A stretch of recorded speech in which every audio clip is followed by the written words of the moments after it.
റാഷിദ് ഇവിടെ മനസ്സിലാക്കേണ്ട കാര്യം, അത്തരത്തിലൊരു റിപ്പോർട്ട് ADGP കൊടുത്താൽ ADGP ഒറ്റ വരിയിൽ എഴുതി കൊടുക്കാം, സാറേ സാർ കൂടി പറഞ്ഞിട്ടല്ലേ ഞാൻ പോയി ഈ പൂരം കലക്കിയത് എന്ന ഒറ്റ മറുപടിയിൽ കൊടുക്കാവുന്ന റിപ്പോർട്ടേ ഉള്ളത്. അതിനപ്പുറത്തേക്ക് ഒന്നും കൊടുക്കാനില്ല.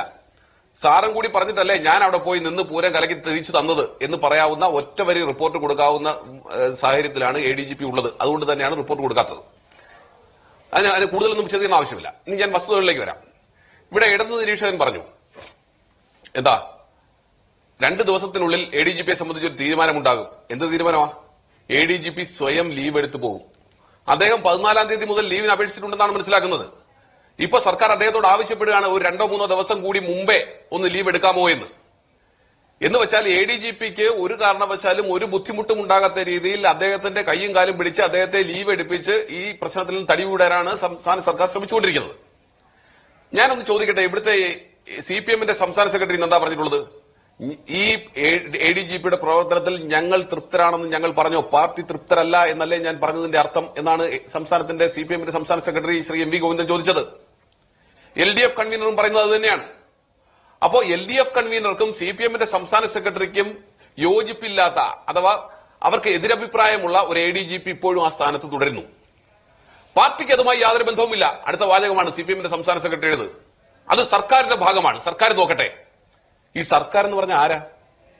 ഈ സർക്കാർ എന്ന് പറഞ്ഞാൽ CPMന്റെ പോളിറ്റ് ബ്യൂറോ അംഗം പിണറായി വിജയൻ മുഖ്യമന്ത്രിയായി തെരഞ്ഞെടുത്തത് പിണറായി വിജയനെ ഇതേ പാർട്ടി CPM ചേർന്നുകൊണ്ട് CPMന്റെ MLA മാർ ചേർന്നുകൊണ്ട് അവരുടെ പാർലമെന്ററി പാർട്ടി ലീഡറായി തെരഞ്ഞെടുത്തപ്പോഴാണ് അദ്ദേഹം മുഖ്യമന്ത്രിയായത്.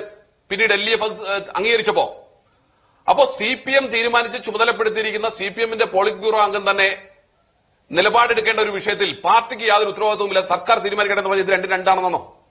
അങ്ങനെയാണോ നമ്മൾ മനസ്സിലാക്കേണ്ടത്? അപ്പോ ഫലത്തിൽ സംസ്ഥാനത്തിന്റെ മുഖ്യമന്ത്രിയെ പാർട്ടി സെക്രട്ടറിയും LDFന്റെ കൺവീനറും ഇന്ന് തള്ളി പറഞ്ഞിരിക്കുന്നു. പാർട്ടിയുടെ നിലപാടിന് വിരുദ്ധമായിട്ടാണ് സർക്കാർ നടപടി എടുത്തുകൊണ്ടിരിക്കുന്നത്. സർക്കാർ നടപടി എടുക്കാത്തത് ADGPക്കെതിരെ എന്നല്ലേ പറഞ്ഞതിന്റെ അർത്ഥം?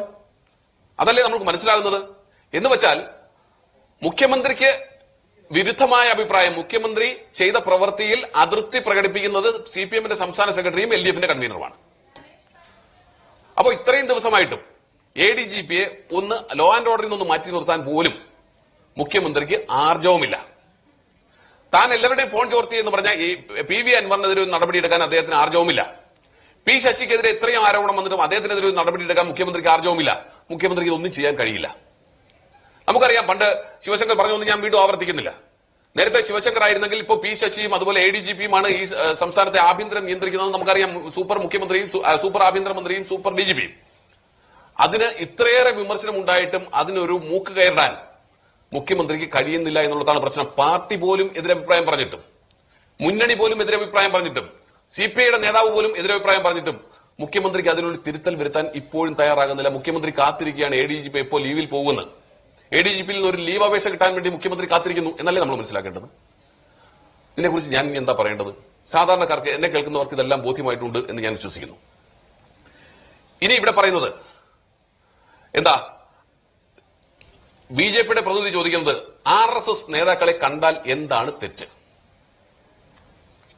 2023 മെയ് മാസം 22-ാം തീയതി നടന്ന കൂടിക്കാഴ്ചയെ സംബന്ധിച്ച് ശ്രീ VD സതീശൻ പൊതുമണ്ഡലത്തിലേക്ക് ആ കൂടിക്കാഴ്ചയെക്കുറിച്ചുള്ള വിവരം പുറത്തുവിടുന്നത് വരെ ഇവരാരെങ്കിലും ഇത് പുറത്തു പറഞ്ഞിരുന്നോ? ഇപ്പൊ പറയുന്നത് ഞങ്ങൾ പറഞ്ഞില്ലെങ്കിൽ എന്താ, ഞങ്ങളുടെ ശീലം അതല്ലെന്നാണ്. പക്ഷെ നിങ്ങൾ എതിർത്ത് പറഞ്ഞില്ലേ? അങ്ങനെ ഒരു സംഭവം ഉണ്ടായിട്ടില്ല എന്ന് നിങ്ങൾ പറഞ്ഞില്ലേ? എന്തിന്റെ അടിസ്ഥാനത്തില? RSSന് കള്ളം പറയാമോ? RSSന്റെ നേതാക്കന്മാർ കള്ളം പറയാനുള്ള അവകാശമുണ്ടോ? നിങ്ങൾ ഇങ്ങനെ ഒരു സംഭവമേ ഉണ്ടായിട്ടില്ല എന്ന് RSS പോട്ടെ, BJPയുടെ സംസ്ഥാന അധ്യക്ഷൻ പറഞ്ഞു എന്താ ഉണ്ടയില്ല എവിടെയാന്ന്. അദ്ദേഹത്തിന്റെ കൈരേഖ അങ്ങ് മാറ്റി ഇപ്പൊ ഉണ്ടയില്ല എവിടെയേ ഉള്ളൂ. ഏതായാലും പോട്ടെ, RSSന്റെ നേതാക്കന്മാർ പോലും ഇതിനെ നിഷേധിച്ചില്ലേ? മുഖ്യമന്ത്രി ഈ നിമിഷം വരെ ഇതിനെ സംബന്ധിച്ചൊരു അഭിപ്രായം പറഞ്ഞിട്ടുണ്ടോ?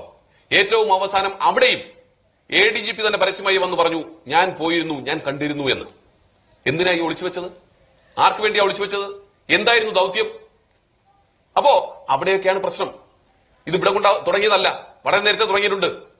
ശബരിമല വിഷയം വന്നപ്പോൾ ഉൾപ്പെടെ റാഷിദിനറിയാം, ശബരിമലയിൽ അവിടുത്തെ ലോ ആൻഡ് ഓർഡർ സിറ്റുവേഷൻ വഷളാകുന്നത് കണ്ടപ്പോ അവിടെ പോലീസിന്റെ മൈക്ക് ഉപയോഗിച്ചുകൊണ്ട് സംസാരിച്ചത് വത്സൻ തില്ലങ്കേരി എന്ന RSSന്റെ നേതാവാ.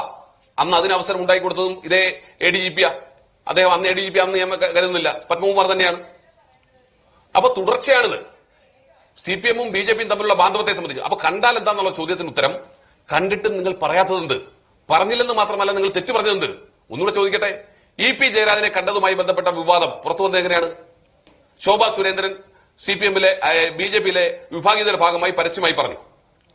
ഈ നിമിഷം വരെ പ്രകാശ് ജാവ്ദേക്കർ പറഞ്ഞിട്ടുണ്ടോ? കണ്ടോന്നോ കണ്ടില്ലെന്നോ, അദ്ദേഹത്തിന്റെ വീട്ടിൽ പോയിട്ടുണ്ടോ ഇല്ലെന്നോ? എന്തേ പറയാത്തത്? കണ്ടതിൽ എന്താ തെറ്റ് എന്ന് ചോദിക്കുമ്പോൾ കണ്ടു എന്ന് BJP-യുടെ നേതാവ് തന്നെ പറഞ്ഞിട്ട് പ്രകാശ് ജാവ്ദേക്കർ ഇതുവരെ എൻഡോസ് ചെയ്തു. അതിനകത്ത് മറ്റൊരു പ്രശ്നമുള്ളത് ശ്രീ ഉല്ലാസ് ബാബു നേരത്തെ സംസാരിച്ചത് ചൂണ്ടിക്കാട്ടിയതിന്റെ ചേർത്ത് പറയാവുന്ന ഒരു കാര്യം, ഒരു നിയമം മൂലം പ്രവർത്തിക്കുന്ന ഒരു സംഘടനയ്ക്ക് അവരുടെ സംഘടനാപരമായ പ്രവർത്തനത്തിന്റെ ഭാഗമായി അവരുടെ സംഘടനാ ദൗത്യം നിർവഹിക്കുന്നതിന്റെ ഭാഗമായി പറയുന്ന ആളുകളുമായി സമ്പർക്കം പുലർത്തുന്നു, കാണുന്നു, കൂടിക്കാഴ്ച നടത്തുന്നു. അതിനുള്ള സ്വാതന്ത്ര്യം ഇവിടെ അനുവദിക്കുന്നില്ലേ എന്നുള്ളതാണ്. അത് അറിഞ്ഞോ അറിയാതെയോ, ആളുകൾ അറിഞ്ഞോ അറിയാതെയോ എന്നുള്ളത് രണ്ടാമത്തെ വിഷയം. പക്ഷെ ഏത് സംഘടനയായാലും ആ കൂടിക്കാഴ്ചയെ സംബന്ധിച്ച് പൊതുമണ്ഡലത്തിൽ ഒരു വിവാദം ഉണ്ടാകുമ്പോ, കണ്ടോ കണ്ടില്ലയോ എന്നതിനെ സംബന്ധിച്ച് തർക്കമുണ്ടാകുമ്പോ അവിടെയെങ്കിലും ശരി പറയണ്ടേ റാഷിദെ? അവിടെയെങ്കിലും സത്യം പറയണ്ടേ റാഷിദെ? ഞാൻ അതാ ചോദിച്ചത്. RSSന്റെ നേതാക്കന്മാർ ഇപ്പോഴും അത് നിഷേധിക്കുകയല്ലേ ചെയ്തത്, പത്രക്കുറിപ്പ് കൊടുത്തത്. ഇവിടെ ഇന്നുവരെ പ്രകാശ് ജാവ്ദേക്കറിനെ കുറിച്ച് പറഞ്ഞിട്ടുണ്ടോ? വിവാദം ഉണ്ടാകുമ്പോൾ ശരിയും തെറ്റും പറയാനുള്ള ബാധ്യത ഈ സംഘടനകൾക്കില്ലേ? എന്തുകൊണ്ട് പറയുന്നില്ല? പിന്നെ അദ്ദേഹത്തിന്റെ അടുത്ത ചോദ്യം, ഇപ്പോ PV അൻവർ ഉന്നയിച്ച ആരോപണങ്ങൾ അതിൽ നിന്നും രക്ഷപ്പെടാൻ വേണ്ടിയാണ്, ഇതിലേക്ക് ഡൈവേർട്ട് ചെയ്യാൻ വേണ്ടിയാണ് VD സതീശൻ ഈ വിവാദം കൊണ്ടുവന്നതെന്നാ. ഞങ്ങൾ ഇന്നും, ഞങ്ങൾ നാളെയും ഇന്നലെയും ഞങ്ങൾ ഈ മുഖ്യമന്ത്രി രാജിവെക്കണം. എന്തിന്റെ അടിസ്ഥാനത്തിലാ? ഈ പോലീസിൽ അദ്ദേഹത്തിന് നിയന്ത്രണമില്ലാത്തതിന്റെ പേരിൽ ഇവിടെ വന്നിട്ടുള്ള PV അൻവർ ഉന്നയിച്ചിട്ടുള്ള ആരോപണങ്ങളുടെ അടിസ്ഥാനത്തിൽ മുഖ്യമന്ത്രി രാജിവെക്കണമെന്ന് കഴിഞ്ഞ കുറെ ദിവസങ്ങളായി ഈ ആരോപണം വന്ന അന്നു മുതൽ ഞങ്ങൾ പ്രത്യക്ഷ സമരരംഗത്താ. DCCകളുടെ നേതൃത്വത്തിൽ എല്ലാ ജില്ലകളിലും കളക്ടറേറ്റുകളിലേക്ക് മാർച്ച് നടത്തി, ഇവിടെ സെക്രട്ടേറിയറ്റിലേക്ക് മാർച്ച് നടത്തി. യൂത്ത് കോൺഗ്രസ് എല്ലാ ജില്ലകളിലും മാർച്ച് നടത്തുന്നു, പ്രതിഷേധങ്ങൾ നടത്തുന്നു. യൂത്ത് കോൺഗ്രസിന്റെ സംസ്ഥാന അധ്യക്ഷനും ഉപാധ്യക്ഷനും ഉൾപ്പെടെ ഉപാധ്യക്ഷന്റെ തലയെ തല്ലിപ്പൊളിച്ചു, സംസ്ഥാന അധ്യക്ഷനെ ജയിലിലാക്കി. ഞങ്ങൾ പ്രത്യക്ഷ സമരത്തിലാ. PV അൻവർ പറഞ്ഞ കാര്യങ്ങളുടെ അടിസ്ഥാനത്തിൽ മുഖ്യമന്ത്രി രാജിവെക്കണമെന്ന് ആവശ്യപ്പെട്ടുകൊണ്ട് ഞങ്ങൾ അതിൽ നിന്ന് അതിനകത്തൊരു പ്രധാന പ്രശ്നമുള്ളത്, ഈ പാർട്ടിയുടെ സെക്രട്ടറി കഴിഞ്ഞ ദിവസം നിങ്ങളെ പരിഹസിച്ചത് കേട്ടായിരുന്നു. PV അൻവർ എന്തെങ്കിലും പറയേണ്ടി വന്നു സംസ്ഥാനത്തെ പ്രതിപക്ഷത്തിന്റെ റോട്ടിൽ ഇറങ്ങാൻ, സമരം ചെയ്യാൻ. ഈ അൻവറിനെ തന്നെ മുൻപ് പല കാര്യങ്ങളിലും തള്ളി പറഞ്ഞവരാണ്. ഇപ്പൊ അൻവർ പറഞ്ഞത് ഏറ്റുപിടിക്കുന്നത് എന്നത് മറ്റൊരു കാര്യം. നോക്കൂ, തിരിച്ചാ ഞാൻ പറയുന്നത്. ഞങ്ങൾ പറഞ്ഞുകൊണ്ടിരിക്കുന്ന കാര്യങ്ങൾ, ഞങ്ങൾ നിയമസഭയിൽ ഉൾപ്പെടെ പറഞ്ഞുകൊണ്ടിരുന്ന കാര്യങ്ങൾ, ഈ ആഭ്യന്തര വകുപ്പിനെ കുറിച്ച് ഞങ്ങൾ പറഞ്ഞുകൊണ്ടിരുന്ന കാര്യങ്ങൾ, അത് അവരുടെ കൂട്ടത്തിൽ ഭരണപക്ഷത്തു നിന്ന് തന്നെ ഒരു MLA പരസ്യമായി പറയുമ്പോഴാണ് അത് കൂടുതൽ സാധൂകരിക്കപ്പെടുന്നത്. ഞങ്ങൾ പറഞ്ഞത് ശരിയാണെന്നാ PV അൻവർ പറഞ്ഞത്, അല്ലാതെ PV അൻവർ പറഞ്ഞത് ശരിയാണെന്നല്ല ഞങ്ങൾ പറഞ്ഞത്. ഞങ്ങൾ പറഞ്ഞതിനെ PV അൻവർ എൻഡോസ് ചെയ്യുന്നു, KT ജലീൽ എൻഡോസ് ചെയ്യുന്നു, കാരാട്ട് റസാഖ് എൻഡോസ് ചെയ്യുന്നു. ഏറ്റവും അവസാനം പാലോളി മുഹമ്മദ് കുട്ടിയും വന്യവയോധികൻ അദ്ദേഹവും ഇപ്പോൾ കഴിഞ്ഞ ദിവസങ്ങളിൽ സ്റ്റേറ്റ്മെന്റ് ആയിട്ട് വന്നിട്ടുണ്ട് ഭരണ നേതൃത്വത്തിനെതിരായിട്ട്. അപ്പോ അങ്ങനെ എൻഡോസ് ചെയ്യപ്പെടുമ്പോ ഗൗരവം ഏഴുകയാണ്. ഇവിടെ BJP പ്രതി പറഞ്ഞത് ശരിയാണ്. കൊലപാതകത്തിന് കൂട്ടുനിന്നതിനെ സംബന്ധിച്ച് ഉൾപ്പെടെ പറയുന്നുണ്ട്, അന്വേഷിക്കണമെന്നേ.